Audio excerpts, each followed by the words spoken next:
Hi friends, welcome back to channel. நீங்கள் பார்ப்பது Suji baby video. இன்னைக்கான வீடியோ வந்து என்ன அப்படின்னா என்னோட வெயிட் வந்து என்ன, நான் என்னென்ன பண்ணி நான் வந்து வெயிட் லாஸ் பண்றேன், 3 டிப்ஸ் வந்து என்ன அப்படிங்கறத வாங்க பார்க்கலாம். ஃபர்ஸ்ட் வந்து என்னோட வெயிட் வந்து நான் சொல்றேங்க. நான் வந்து 85 kgல வந்து இருந்தேன். இப்போ வந்து 73ல வந்து வந்துட்டேன்.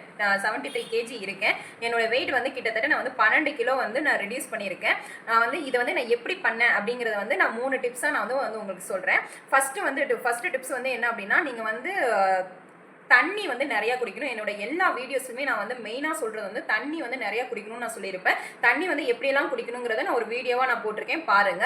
அண்ட் இது வந்து தண்ணி வந்து நிறைய உங்களால் முடிஞ்ச அளவுக்கு வந்து நிறைய தண்ணி குடிங்க. இந்த சம்மர் டைம்ல வந்து நல்ல உடம்பு வந்து நல்லா இருக்கும், அதனால வந்து தண்ணி குடிங்க. ரெண்டாவது டிப்ஸ் வந்து என்ன அப்படின்னா நீங்க வந்து சாப்பாட்டுல வந்து ஃப்ரூட்ஸ் வெஜிடபிள்ஸ் வந்து அப்புறம் வந்து பயிர்கள் இதெல்லாம் வந்து நீங்க அதிகமா சாப்பிடலாம், ஒன்றும் ப்ராப்ளம் கிடையாது. இதுல வந்து வெயிட் போடாது. அப்புறம் வந்து சாப்பாடு வந்து நீங்க வந்து ஒயிட் ரைஸ் வந்து கொஞ்சமா எடுத்துக்கோங்க, அதிகமா எடுத்துக்காதீங்க. அதுக்கப்புறம் ஒயிட் சுகர் பதிலா நாட்டு சக்கரை எடுத்துக்கோங்க. முடிஞ்ச அளவுக்கு வந்து ஒயிட் சுகரை அவாய்ட் பண்ணுங்க. இதுல வந்து ஓரளவுக்கு வந்து வெயிட் லாஸ் ஆகும். மூணாவது டிப்ஸ் வந்து என்ன அப்படின்னா நான் பண்றது வந்து என்னன்னா காலையில ஒரு 10,000 ஸ்டெப் வந்து ஈவினிங் ஒரு 10,000 ஸ்டெப் நடப்பேன். முடிஞ்சா நீங்க அதை ஃபாலோ பண்ணிக்கோங்க.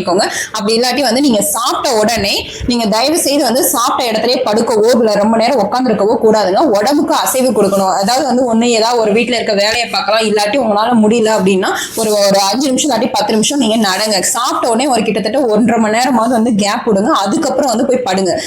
சாப்பிட்ட உடனே வந்து படுக்க கூடாது, தொப்பை போடும், கேஸ் ப்ராப்ளம் வந்துடும், இந்த மாதிரி ஏதாவது ஒரு ப்ராப்ளம் வரும். ஸோ வந்து உடம்புக்கு ஏதாவது ஒரு ஆக்ஷன் வந்து நம்மளுக்கு வந்து இருந்துகிட்டே இருந்தா மட்டும்தான் வந்து நம்மளால வெயிட் லாஸ் பண்ண முடியும். உங்களுக்கு இந்த வீடியோ வந்து யூஸ்ஃபுல்லா இருந்துச்சுன்னா சப்ஸ்கிரைப் பண்ணுங்க ஃப்ரெண்ட்ஸ். அண்ட் டாடா.